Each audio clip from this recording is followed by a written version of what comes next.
Hello, everybody, and welcome into Senior Living Live. My name is Melissa. Thanks so much for being with us here today. Well, there are a few ways to look at technology. Many of us find sort of a comfort zone and we stay right there for several years. I think I may fall into that category. But then we have other people who actively seek out the latest and greatest in technology in hopes of making day to day life just a little bit easier. Today, we've got a little bit of something for everyone as we discuss tools and tech for safer, healthier aging. Jenay Sherman, a familiar face to all of us here at the Arbor Company, is here to lead the discussion today. She will be available to answer all of your questions at the end of her presentation. And you can, of course, be a part of the conversation. We love that. Just go down to the bottom of your screen there where it says Q&A, that little button. You can click on it, type out your questions at any time during the next hour, and we will be happy to get those answered. Jenay, it is so good to see you. We're always two ships passing in the night, but not today. I am so looking forward to spending the next hour with you. The webinar is all yours. Take it away. Thank you, Melissa. So again, I'm Jenay Sherman. I have worked alongside with the Arbor Company for many, many years, and I had the pleasure of doing a lot of research on tools and technology for safer and healthier aging, especially when it comes to seniors, their caregivers, their families, and providers. So I just wanted to share with you some of the information, and hopefully it can help you into learning about these new and emerging technologies. So a lot of you might already have smart home technology. You might be surprised at how much smart technology there really is. So I've got a lot of them in my home. I've got the automated door locks with the app that I can unlock and lock my doors from anywhere. We've got the voice activated lighting where you can actually get you can have the system on a light panel, or you can actually get plugins that you can put right into your home and you plug right in. And that way you can, anything that's plugged into that box can be voice activated. We have a smart thermostat that took some time to get used to because now the thermostat's almost like a little remote and we can take it somewhere and leave it. It's not just stuck to the wall. So we sometimes have to go find where we put the thermostat, but it's good because it also comes with an app. So you can set your thermostat. You can have different schedules for how you want it to be. You can check on it when you're not at home. So that's one of the ways to make your home smarter. Then there's, of course, medication reminders. I have all kinds of reminders for everything on my phone and on my smart AI assistants throughout my house. So, and that was something that we had to do during COVID. I have 4 children and they all had COVID homeschool.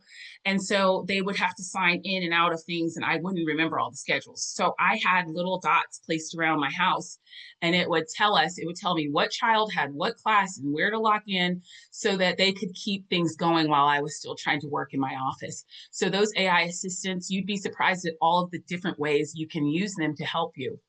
There's also fall detection and emergency response systems in your home. Of course, we know about things that can tell you if there's smoke, CO2, different things that are detected in your home, and then it can send that information to whomever you need so that you can get help when you need it.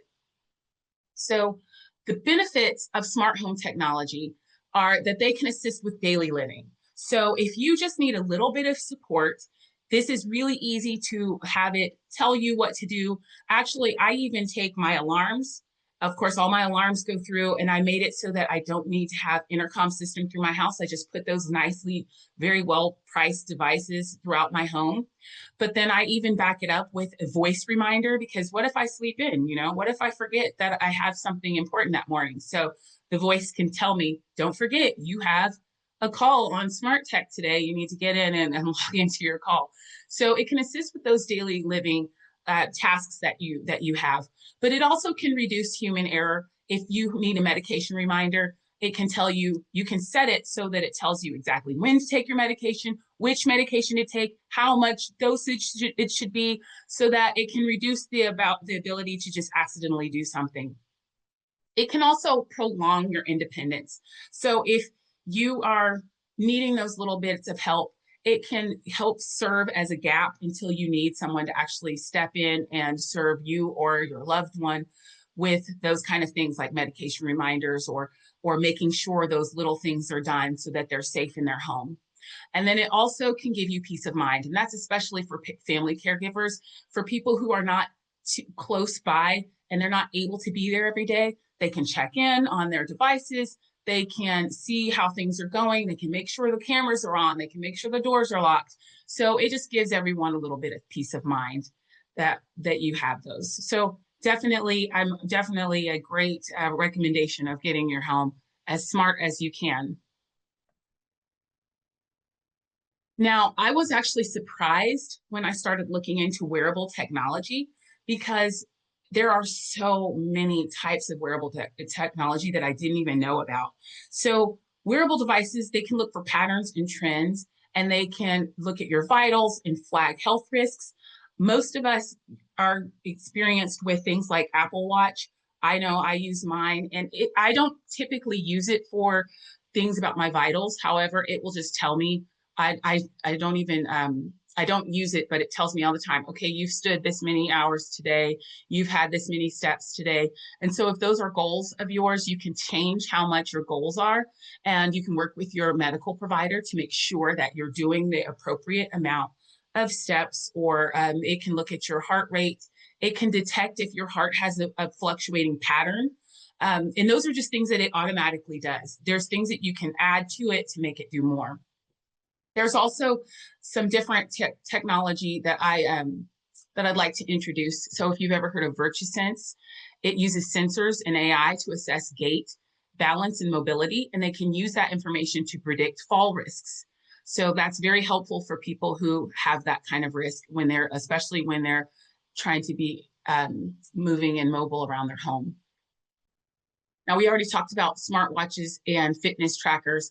They can look at, of course, your activity level and steps, your vitals, heart rate, but they also have different wearables for blood pressure and even oxygen saturation.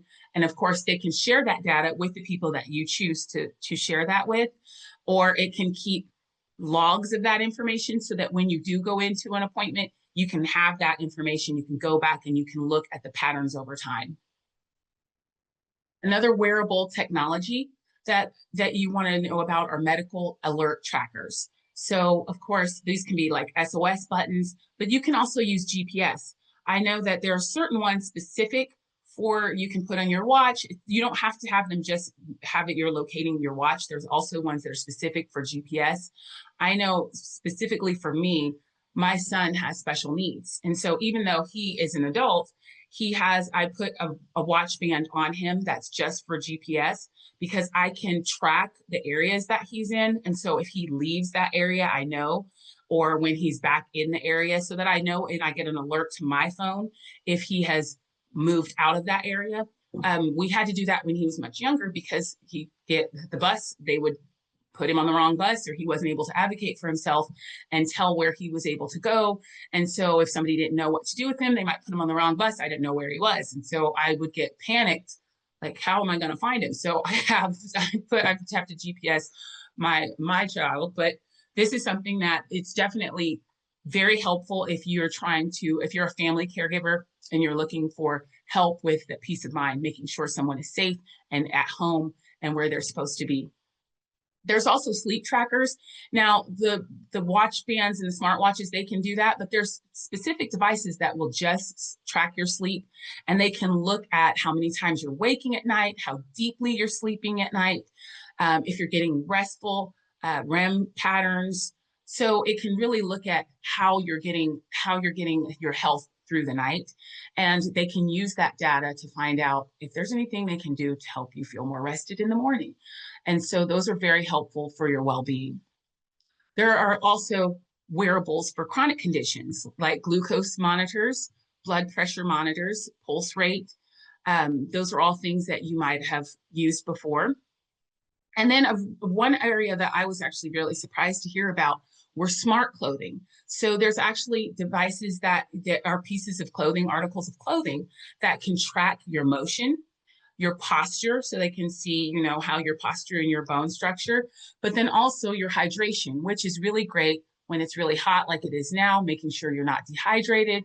And also if you suffer from UTIs, these are the kind of things that can help with those. And then there's insoles that you can put in your shoes that will help detect your gait so that they can look at those risk detection and risk of falling. So the benefits for these, for wearable technology, one of the greatest benefits is that it's real-time insights. You can look immediately, find out what's happening. You can really see trends over time. So they're very helpful for that.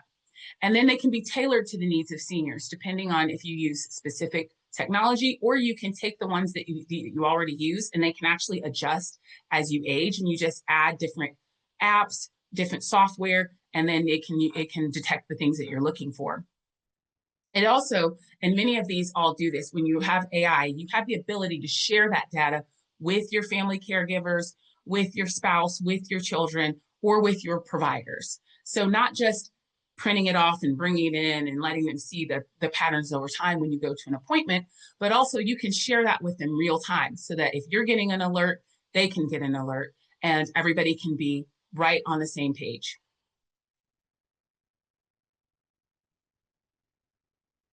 Another area of technology will support cognitive and mental health. So it's transforming how senior brain health is managed, not just your emotional well-being, because it's looking at memory and mood stability, but they also have personalized tools that help promote mental sharpness. This can be helpful if you are dealing with memory or cognitive decline, but also if you're not and you just want to be proactive and you want to start training your brain and stimulating your mind, you can also use it for that case as well. So there's ones for everyone. So some examples, there's personalized cognitive training apps. So you might have heard of Cognifit or NeuroNation. If you look in the App Store or if the Android store, depending on which kind of device you have, you will find tons and tons of apps. So you don't have to pay extra for those. I'm going to give you some tips at the end on how to make sure you get a good one. But there are definitely a lot of those out there for you so that you can make sure you're training the way you want to train and that you're looking at the right type of software for the place you are on your cognitive journey. So if you're just trying to keep yourself sharp and have a little bit of fun and train your brain and stay active, there's some for those. If you're experiencing a very subtle amount of memory loss, there's some for those.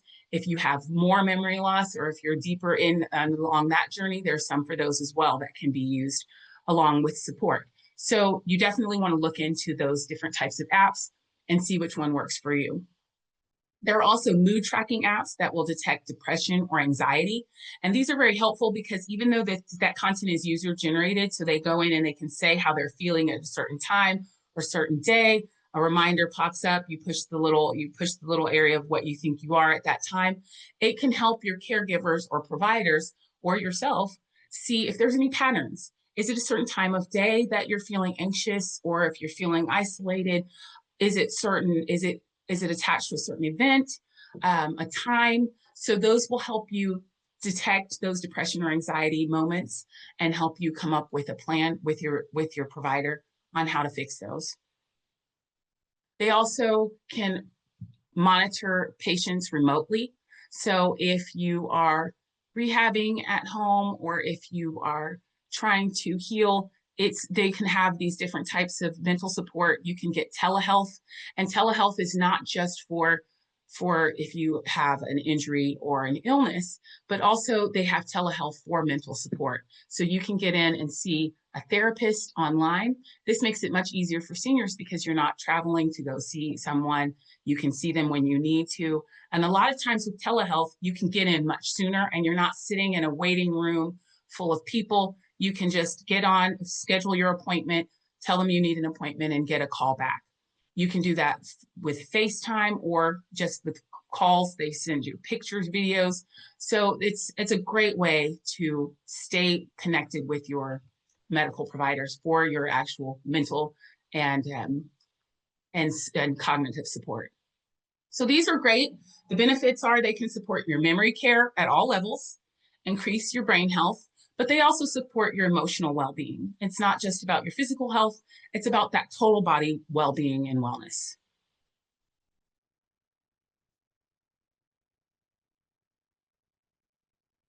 So another area of emerging technology and AI that you can use for wellness, communication, and connection. This is not just about video calls. A lot of these have been designed with senior support in mind. So you have apps and platforms that bridge the communication gap between the seniors, their families, and their caregivers. So again, I said right after COVID, everyone was isolated from each other. And so we saw a big rise in the use of Zoom and Facebook or FaceTime. But also there were a lot of platforms that have been created just for seniors so that they can use technology to stay connected with people. And it doesn't have to just be medical staff. It can also just be for engagement, for having friends and companionship. So of course there's Facebook, Instagram, any of the social platforms, the social media platforms. But also they have different technology, like for example, GrandPad is a tablet made for seniors and it has one-touch features. So you can just use one touch to make a face call, a video call, a voice call, or an email, or access the social platforms that you want to access. So one-touch technology, you're not logging in and doing all of those things. You just have to do it once. There also have been a lot of companion apps that have risen in for virtual communities so that people can stay connected with each other. So in addition to the things like Facebook and Instagram, there are some that are built just for seniors. Maybe you've heard of them: Get Set Up, Silver Nest, Stitch. Those are different. There's probably so many of them. So if you have some and you'd like to share, definitely share those with us so we can stay on top of it. But there's a lot of those. Again, I'm going to tell you at the end on how to make sure you're vetting those to make sure they're appropriate for you. But if you find one, that's a great way to stay connected with other people. And then of course, telehealth and remote care, great way to connect with your providers, great way to connect with families so that seniors can connect with families and their providers, but also family caregivers can connect with providers as well, because you have all of this technology and this data that you can use that supports the senior health. So some of the benefits of these types of technology: they can combat loneliness. Of course, you can share data with caregivers and providers. It reduces user error.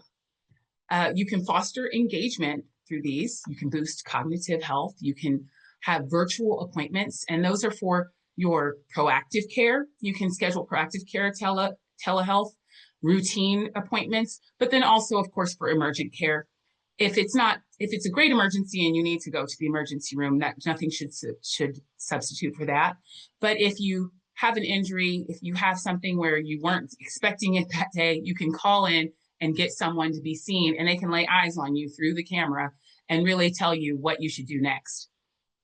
So it's a great way to stay in touch with people and use those technologies.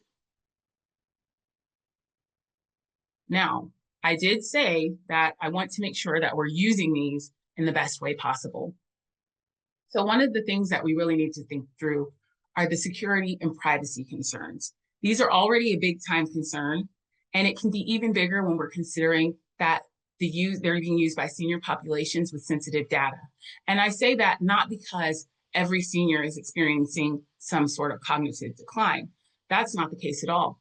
It's the fact that we have so many scammers out here, and they tend to go after senior populations. They think that they're not going to be as savvy with their technology, and they just keep sending phishing and links and all these kind of things. So it's very important to know what you're doing and what you're dealing with when you're working with some of these technologies. Make sure that they're really good for your use. So these technologies are offering these great advancements, but I want to talk about the different types of risks that we need to look for. So let's talk about safety and privacy concern risks. First of all, data collection and privacy. Because of the nature of these technologies, they're collecting data on very specific, very private matters. Health metrics are things you definitely aren't wanting to share with the world. They're finding your location data. You might have voice recordings or personal photos, or like if you have an issue that you want to share with your doctor and you take a photograph of that. So these are things that you wouldn't want other people to see. They have personal identifiers, your name, maybe depending on what you're looking at, your social security information. This stuff could be accessed in a breach. So it's very important to keep them safe and make sure that you're using them in the right way. Also, if you have a smart home and you've got all this information about your home, if you're able to lock your doors remotely, that also means that they can be unlocked. So these are things that you need to make sure that you're keeping on top of and that you are watching over.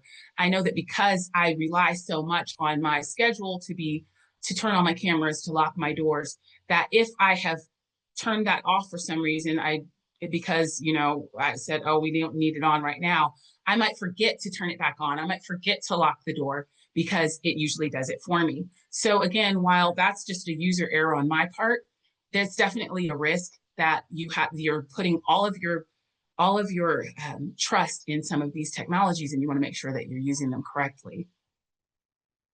Now, another area that you want to look at is informed consent and cognitive impairment. So again, we're talking about scams. If someone is using this kind of technology because they have memory loss or because they're experiencing cognitive decline, they might not be able to safeguard their information accurately. They might not be able to give the consent to share their data with certain individuals. So there's some level of support that's needed to set these up the first time, to make sure we're monitoring their usage, and to make sure that they are good technologies, good communities that they're engaging in. Another area is surveillance. You kind of feel like Big Brother is looking in all the time. I know that I get a little bit weird about the fact that it took me a very long time to get the dots in every room. If it hadn't been for the pandemic and having to school my children at home during the pandemic, I don't think I would have gotten that push as soon as I did, because it feels as though it's kind of invasive. I have a camera / microphone that has the connections of every person that I know and can call them on speed dial right in my room at all times. So I have to be careful about that, that it's in my house. Of course, they put all these safeguards onto these things, but it does feel a little strange. You've got, as if you're wearing wearable tech, it's monitoring your motion, it's monitoring your moisture, how much you're sweating. It tells you where you are. So it can feel invasive. That's why you need to make sure that you're using these correctly. And then also weak passwords. I'm sure you've gone through the different accounts where they need all but a blood sample for you to log in. And it seems like scammers can get in easily, but I can't access my own data. And so it gives us oh, we'll just use a weak password.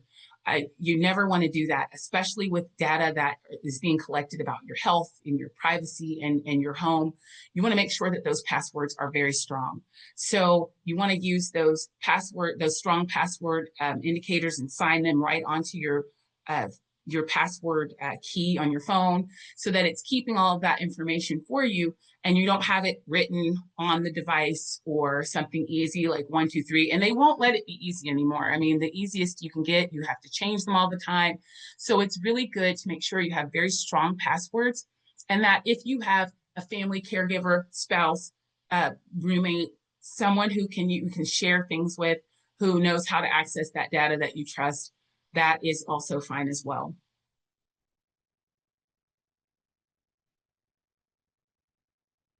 So let's talk about a few best practices when it comes to safety and privacy, because I just gave you all those risks. Now you're like, I don't want to use them. You still can use them. You just have to make sure you're using them the best way. So definitely look for products that are HIPAA compliant, so that you know that they're not sharing your information, and they have clear privacy policies, and they opt in for data sharing. So that way you can control who gets your information and who you're sharing your information with.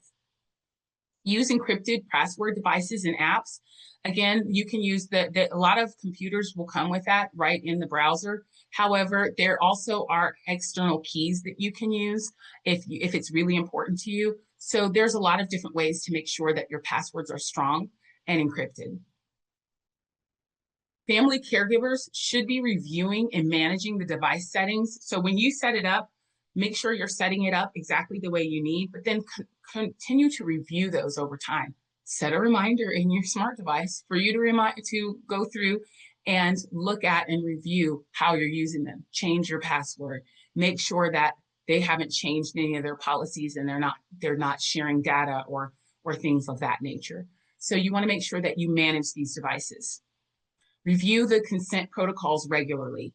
Once a year, they'll send you something and you get to click that you've seen it, and they'll make you scroll all the way through because then they can say you read the whole thing. I would advise you to actually read those and make sure that you know what you're signing up for and that you know how your information is going to be used and where. If you are doing this for a senior loved one, make sure that you include them in the decision-making process. You don't just want to give them a technology that they don't want to use. If they don't know how to use it correctly, or if they aren't interested, or if they're not using all the features, it will become obsolete. They won't be using it anymore. They won't review the different protocols. It could become an area where things have been leaked. So you definitely want to make sure that they're part of the process so that they can use it the way they need to use it. Another best practice is to prioritize passive monitoring over continuous video. Now, I don't know if you have any apps currently that if you're saying share my whole photo album with, or use my location at all times, usually if they have good best practices, every 6 months or so, they'll ask you, do you want us to continue still monitoring you because we've been doing this for 6 months? If it's something that, like, if it's your photo album and you're sharing photos with friends or things like that, and you know that you don't take any types of photos that you wouldn't mind being seen, then that's something that maybe you say, oh yeah, you can continue using that. But things like location, you definitely don't want all of your apps monitoring your location at all times. Of course, there are some apps that have to have your location for things like GPS, for safety's sake. So then they will tell you, you have to have your location on at all times in order to do this correctly. So make sure that anytime you can have passive monitoring, you want to select that. You only select continuous monitoring if it's necessary to make the device work the way that you need it to work. Again, when you're sitting down to set these up, you're going to make sure that you're setting them up for your needs, not just click auto, auto, auto, auto. You want to make sure you're reading all of those and seeing, do I need this protection? Do I need this feature? So that you're only using what you need. We talked about password managers. I must have gotten ahead of myself. Keep your firmware and your software updated on all your devices. I know it's very easy. My phone just asked me, do you want to update? I was about to click no, and then I said, I'm about to tell these people to keep their things updated. So I said, schedule it for later when I'm not looking at it, do it then. So make sure that you're keeping those things updated, because a lot of times the things that they're updating, you won't see any difference. They're updating a privacy or a data breach, or there was some weakness in the software, and they've updated that. But if you have the old version, you're still susceptible to whatever that thing was. So you need to update so that you still have the best quality that they have to offer and that you're keeping yourself protected. When you can, choose senior-friendly tech with simplified interfaces. Again, for ease of use, but also because if it's not easy to use, or it has a lot of extra features that you're not using, it's going to become obsolete. You're not going to use it, and then it's going to become an area where it might become a breach. So make sure that you're using simplified interfaces that are easy to use, that you can enjoy, and that aren't too tricky or complicated. And then encourage tech check-ins to update all of your settings and permissions. Just go ahead, sign in, so you're ready to go, look at that, and have a reminder every 6 months, once a year. You're going in on all your devices and you're checking that everything looks the way you want it to look, because you'd be surprised, these things really do change. And if you're using these for health and wellness, you definitely want to be on top of those.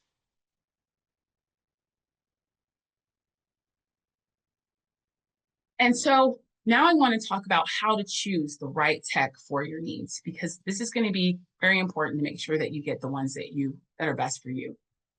So first, I want you to assess your unique needs. You should ask yourself, is this for independence? Is this for safety? Is it for communication? Is it for health tracking? And then figure out what you can use that would help meet that need. you definitely, there's so many different options.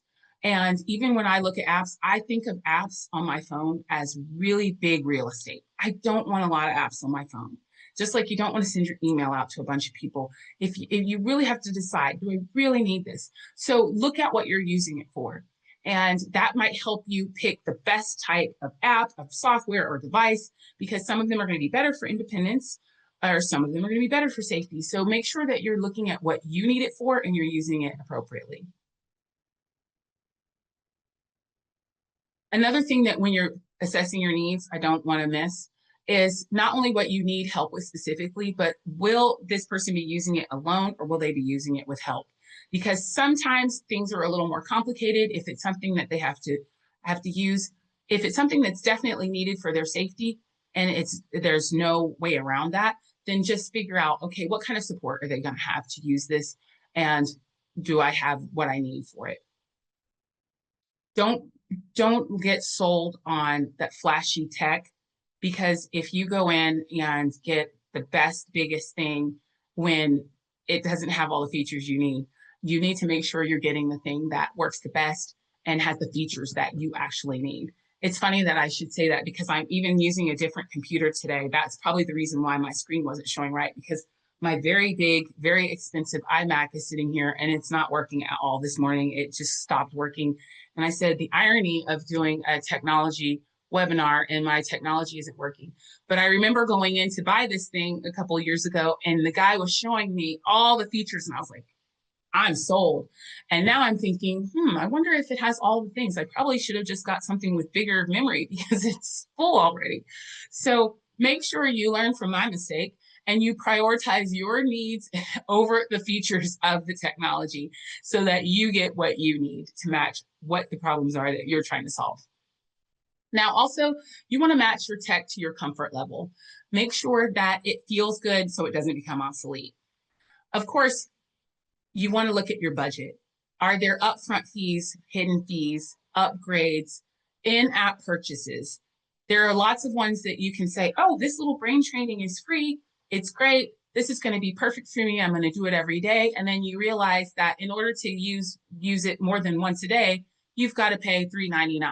So you want to make sure that you're looking at all the fees, that you're including all of them in a budget that works for you.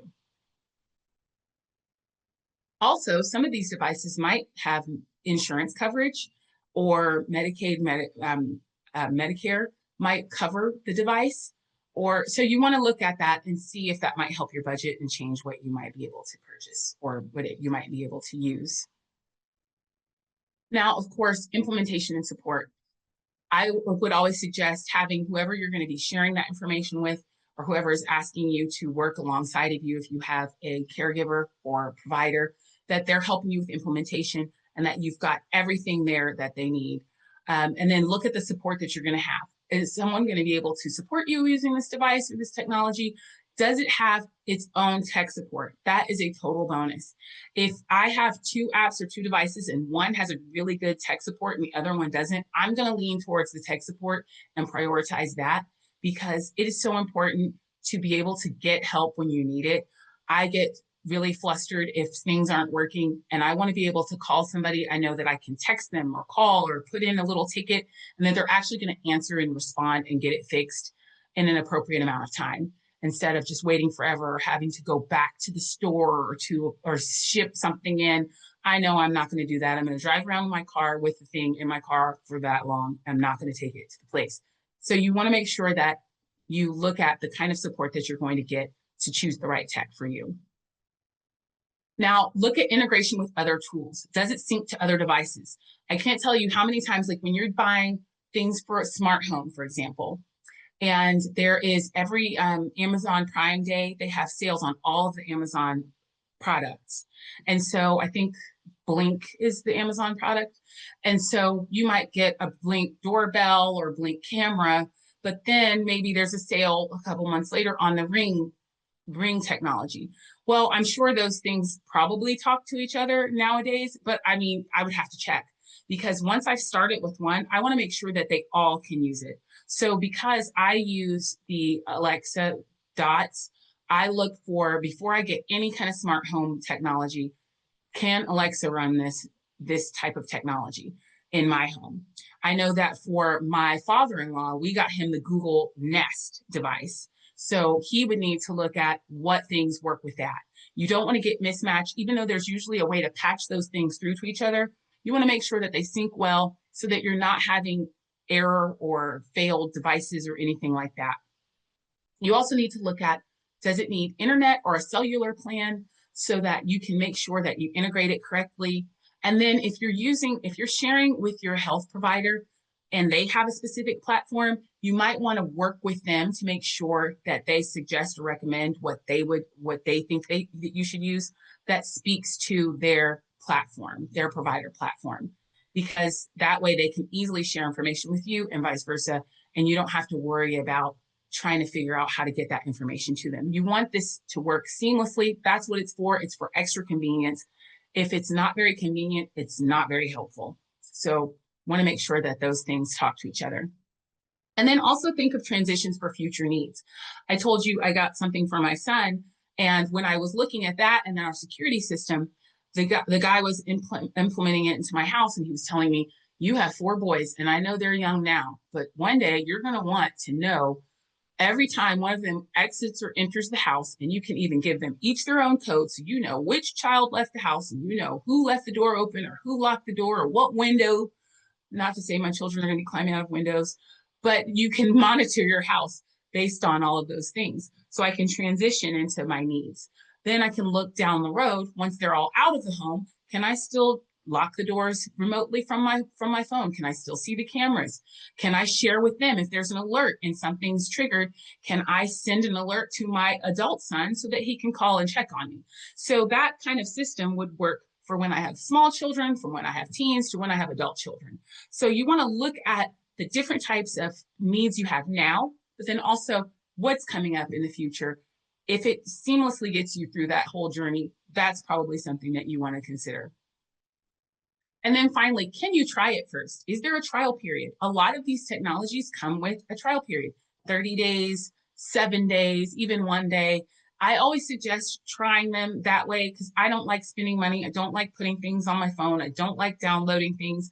So if it has a trial period, I like to try it, see if it works, try it out, test drive it. And when you do a test trial period, I encourage you to try every single feature, push every button, look at every corner of that app so you can see all of the features it has. But the other thing and this is just a tip that I've learned the hard way, is whenever you have a trial feature and it says, okay, on this day, you're going to start paying X a month. I go right into my phone or to my dot and I say, Alexa, remind me to cancel that subscription on such and such day at such and such time. So then if it's 30 days, they want you to kind of forget about it. It pops up, you remember it, you're using technology to help you with your technology. And then you can decide at that time, do I still want this or not? So that you're keeping up with a trial period. So that is, I know I feel like I've been talking really fast, but those are the different types of areas for technology for seniors. I don't know if you have any questions. Melissa, did any questions come in or? No, not yet, but I have a few, Oh, of course. Um, yeah, I'm sure.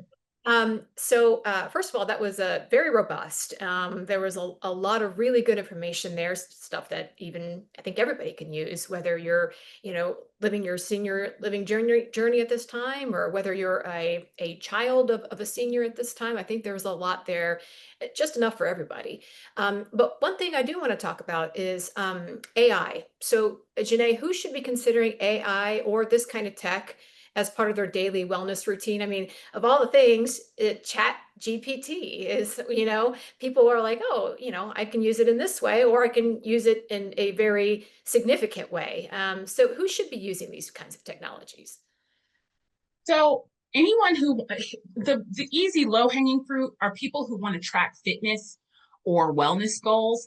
It's like, because I don't know if you have an Apple Watch. I have an Apple Watch. My kids have Apple Watches. Actually, I'm in the state of Texas, and they just made it illegal for our kids to have Apple Watches at school or any kind of phones, which it just started. We're making our way through, but it's really difficult because I had to find a new way to track my kids coming in and out of the house, but it's easy to use these watches to track fitness trends. Like I said, it looks, even though I'm relatively healthy, I'm not trying to track things. It will tell me, it'll just pop up on my screen and say, hey, the last 30 days, your heart rate has gotten much better. It's improved. Or, hey, you've been sitting a lot this month. I don't know what you're going through, but you need to walk. So it's telling me things, and even that I haven't set those goals. If you use these wearables, you can definitely set them for your specific goals, and you can work with your doctor. Make sure you're not setting some crazy goal out there to walk, 7 miles a day, but that you're doing something that's reasonable, and it can tell you how many times you've made it, how many times you didn't. You can see, oh, I'm really sedentary on Tuesdays, but I'm really good on Fridays. So it can let you see patterns. Anyone who's interested in additional support for just daily routines, if you're looking at, just like I said, you're having problems remembering everything. It doesn't have to be memory loss, just lots of things going on. These AI assistants can help you with those. Um, Anyone who wants to look for peace of mind for a loved one or even for themselves, if they're making sure that you want to make sure you're hitting those goals, the AI or this kind of emerging tech can be great for those types of people. And then, of course, anybody who's just tech savvy, it's kind of interesting. I really was hesitant to get into AI. Again, I used the dots because it was helpful for me at the time. I saw a video on how to use ChatGPT more correctly instead of just, a lot of people just think it writes things. I don't use it for writing. It's not very good at that, but it's good at a lot of other things. So meal planning, I can tell, I can talk to ChatGPT. I don't even type it anymore. It takes too much time. I just push the microphone and I talk right to it. I even named mine. His name is Chester. And I say, okay, Chester, I've got chicken, I've got pasta, here's the kind of ingredients I have. What can I make for dinner? And I've got 30 minutes. And he'll just spit out a bunch of ideas like, you could do this, you could do this. Do you have these ingredients? Do you have these ingredients? Here's some recipes for you. Here's how long it will take. So that's a good wellness, because otherwise I was going to be buying pizza for my kids. So instead, I'm able to make something more nutritious for them. So anyone who's looking just to be more tech savvy, enjoy these benefits, I would definitely consider looking into them. Yeah, see right there, that's just an awesome way to use that. So on the heels of that, as you said, you looked at something that showed you how to use it and be more efficient and what you're doing with it, right? And really make it work for you. So where can someone start if this is kind of brand new for them, or they're like me, they use some technology, but maybe aren't using it to maximum efficiency? Where can they go to get that kind of information, Janae? Yeah, so lots of research online. And that's the thing that I've used ChatGPT to help me with the most, is researching things. Because now that we have computers in our pockets at all times, I love to know information, right? So I used to Google things, but now I will go to ChatGPT and I'll say, hey, help me out here. I have a senior in my life who's X old and who has these health issues or was looking for these types of concerns. What types of AI should I be looking at? And he will spit out a whole list of all the different types of things I can consider: name brands, prices. Now, I will say the answers aren't always perfect, and especially in the free versions of these kinds of AI. So if you're just looking at the free version, it might give you some warbled things because it's just scanning websites for you so that you don't have to do all the research. But it gives you a great place to start, because you can literally tell it all of the different things you're trying to solve. You can tell it, I once made a beautiful schedule for myself. I said, here's my kids' drop off times, here's my times of work, here's all of my, here's the distance between all the places. Come up with a schedule for me. And it can come up with all of that stuff. And then if it's wrong, you can say, oh, that's not quite good enough. Those are too expensive. Those are too difficult. That one's too whatever. And it will adjust to your liking and keep coming up with more answers. So it's just a great starting place. If you don't use ChatGPT, you might want to use Claude. I'm not as familiar with that one, but I know a lot of people who love that one as well. So it's just a great place to start. You can use AI, dip your toe in, and generate more information about AI for yourself. Yeah, and there's a free version of Chat GPT, as you mentioned, where you could um, go there today, right after this webinar, and say, "How do I use Definitely. technology more efficiently? Here's my age. Here's what I got going on," and it'll spit out a bunch of stuff for you. It's actually really cool if you've never used it before. We've got about 10 minutes or so before the end of the webinar. If you guys have any questions, good time to get them in for Jenay. I will be happy to read those. One more question I've got, Jenay, is in terms of senior living, right? That's what the Arbor Company is all about. And we try to make it audience wide, right? So we recognize that everybody who watches may not have anything to do with senior living. They may be just a senior living on their own, perfectly independent. But for those in the senior living communities or looking at one, how do our senior living communities utilize sort of the AI/technology in support of their residents? And basically, how can that kind of technology help those residents age in place? That is a great question because if you're not currently in senior living community and you're looking at senior living, this is a definite question I would ask them. How are you using AI and emerging technology to help my loved ones, help me, to help my spouse?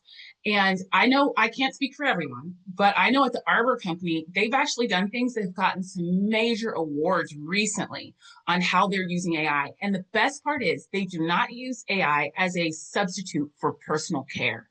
They use it alongside as a balance. So a good example of this is their updated fitness program. They were noticing that seniors want to stay active. Seniors come in and they're like, I'm not here just to lay around. I'm here to have fun. I'm on my feet. I want to do things. I want to stay active. I have goals.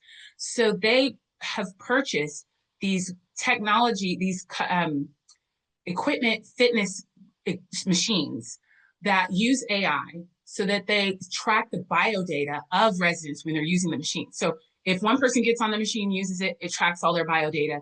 So next time they come, it knows exactly where to start, what their goals are, how much weight they can handle, what their posture is, what their blood pressure is, and it can adapt the machine accordingly. But like I said, it's a balance. You don't want to just throw in machines and say, use those. They're very, they're kind of difficult.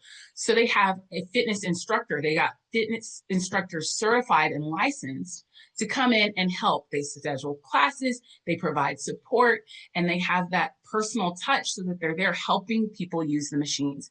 So that's just one example. They also use In Touch Link, and that's a great app that they use. You can use it for entertainment, for their programming, for classes, but then they can also upload photographs and send those to family. And it's safe because it's being monitored and it's being provided, and somebody's checking to make sure there's not data breaches, checking to make sure that it's secure. So it's a great way to share information.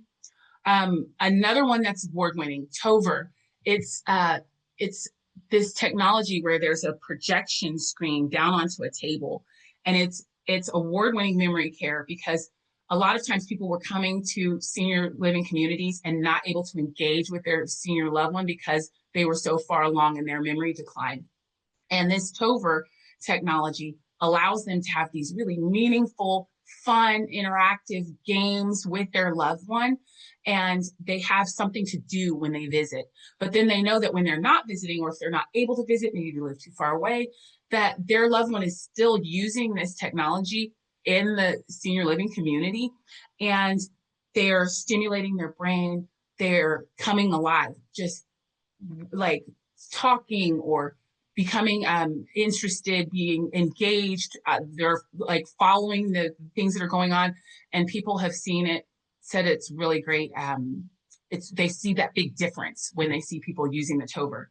So those are just three examples. I'm sure I could sit here and probably think of five more. If I would suggest, if you do have an Arbor community near, you should just go and visit because they can show you all of the different things. They have some on the care side as well, that it's not just for entertainment or for connection, that they can definitely tell you more about that they're doing to keep residents safe, to keep them progressing in wellness and fitness.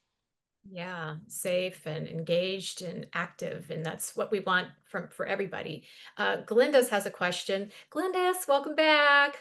We love having you on our webinars, and you always ask the best questions. We've got a good question here. Can you please expand on the cognitive slash mental health apps and how they can be beneficial for a caregiver? So you can answer that, but also where can we send Glenda's after the webinar? Well, so the first place you can definitely you can look at seniorlivinglife.com because we've got so much information there. All of the webinars that we do are there for free. So you can find a webinar just about that information and hear for an hour about that alone. So that's definitely something that you want to look at. Again, I would suggest if there's specifics that you're looking for, a great place to start if you just have the free version of ChatGPT. I mean, you could do it the old way and Google it too, but if you put in exactly what the ChatGPT is great because it lets you say like free form and just speak it out and say, okay, here's what I'm dealing with, ChatGPT. I need this. And you can just tell it your problems and it can help you find one. But if you're looking for brain training apps, the ones that I mentioned were Cognifit and NeuroNation, and we'll be sending you this link for this presentation to the email that you signed up with. But those help you with cognitive training. I would also go into the App Store or the Android store, depending on the Play Store, or whatever one is the store where you can buy the apps. And I always look for free first, but and type in cognitive training, brain health, brain training, because something is easy as like cognitive games that anyone could use, like Wordle. I mean, that's even brain training. So just depending on your level of cognitive fitness, you can pick one and they let you see screenshots. If there's like, if it's free, try it out. If you don't like it, delete that thing, make space on your phone again. Or try the free trial period to see if it's good. It might be a little too difficult. It might be too easy. There's all kinds of puzzle apps and things like that. There's some specific that train and give you like data to show how much you've progressed. There's some that are just for fun. So it really just depends on what you're looking for and what level of you are in like what in health and wellness, where you're at in your cognitive journey. Awesome. And Glenda says, thank you. So Oh you are yeah. so welcome. And we are always so glad to have you here and a part of our conversation every single webinar that you're able to attend. So thank you so much for being here today. And Jenay, that's going to wrap up our time. Mhm. How do you feel? I feel good. I hope I didn't speak too quickly. Again, we'll give you this so you can maybe you can slow it down. If that's something AI can do for you, slow it down and listen to it slower if you want. But and there's also the transcript there so you can read it. So hopefully it'll be accessible. And I really hope that I've helped someone today learn how to use this technology because it definitely there's so many benefits and there's ways to safeguard and prevent those risks. Well, I think you did an awesome job. And I know our viewers thank you as well for giving us the latest and greatest to make day-to-day living a little bit easier. Janae, always great to see you. So glad we could actually share the hour together instead of passing each other within just a couple minutes. This was fantastic. We would love you to come back. Oh, thank you. I'm sure I'll be back soon. Love it. Okay. Well, Janae, you've got a couple of thank yous from the audience. Oh, Peter you're says, thank you welcome. for all the You're very, very information. welcome. Glinda says thank you as well, and we all thank you. And as Janae mentioned, if you enjoyed this webinar about technology, you can head on over to our website, just a little more technology there, www.seniorlivinglive.com. We've got presentations just like this one, all geared towards senior living. Our videos are all free and they are on demand at your convenience. Thank you so much, everybody, for being a part of Senior Living Live. We hope you have a great day.